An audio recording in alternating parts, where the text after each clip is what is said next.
नाही, फार दुर्दैवी घटना आहे आणि पुन्हा एकदा मुंबईच्या सुरक्षेचा प्रश्न ऐरणीमध्ये आलेला आहे.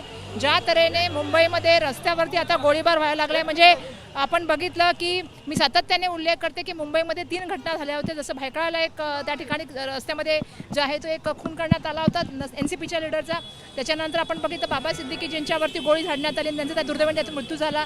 सलमान खानच्या घराच्या बाहेर गोळीबार झाला आणि आता चेंबूरमध्ये गोळीबार झालेला आहे. या सगळ्या गोष्टी पुन्हा एकदा एक गोष्ट सिद्ध करतायत की मुंबईमधले आणि महाराष्ट्रामधले कायदा सुव्यवस्थेचे जे प्रश्न आहेत ते आता त्याच्या मोठ्या प्रश्नचिन्ह निर्माण झालेलं आहे. कायदा सुव्यवस्थेचे धिंडवडे निघालेले आहेत. ज्या तऱ्हेने गुन्हेगार सर्रासपणे येतात आणि गोळ्या मारतात आणि मोठ्या प्रमाणामध्ये आपण बघतो की कायदा सुव्यवस्थेवर आणि आता सर्वसामान्य माणसामध्ये ज्या तऱ्हेने एक असंतोषाचं वातावरण आहे, घबराटीचं वातावरण आहे, ह्या मूलभूत प्रश्नाबद्दल आता गृहमंत्र्यांना उत्तर द्यावं लागेल, मुख्यमंत्र्यांना उत्तर द्यावं लागेल.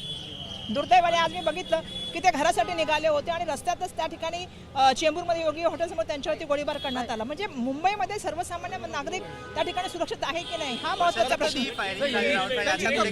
नाही, आता त्यांना हॉस्पिटलला त्यांची जी मुलं कामं करतात आणि त्यांची मुलगी डॉक्टर ते घेऊन गेलेले आहे. पण प्रश्न असा आहे की त्यांची प्रकृती जरी स्थिर असली तरी त्यांना जवळून त्या ठिकाणी गोळा मारण्यात आला आणि त्यांच्यावरती जवळपास मला वाटतं 2 किंवा 3 फायरिंग करण्यात आल्या. तर ती एक गोळी त्यांच्या दातामध्ये त्या ठिकाणी लागलेली आणि अटकलेली आहे. आता प्रश्न असा आहे की मुंबईमध्ये रस्त्यामध्ये असा गोळीबार व्हायला लागला तर मुंबईकरांनी सर्वसामान्य नागरिकांनी बघायचं कुठे.